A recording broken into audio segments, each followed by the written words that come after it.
আসসালামু আলাইকুম, welcome to my service জোনের পক্ষ থেকে শুভেচ্ছা অভিনন্দন। আমি আপনাদের দেখাবো একটি হাই স্পিড ফ্যানটি লাইন সম্পূর্ণ খোলা ছিল, রেগুলেটর ছিল না।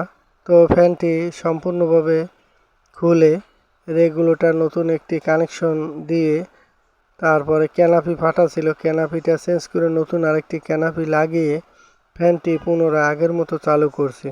তো ভিডিওটি না টেনে শেষ পর্যন্ত দেখতে থাকুন এবং চ্যানেলটিকে সাবস্ক্রাইব, লাইক, কমেন্ট, শেয়ার করুন, যাতে সামনে আরও নতুন ভিডিও আপনাদের দেখাতে পারি। সবাইকে ভিডিও দেখার জন্য অসংখ্য ধন্যবাদ।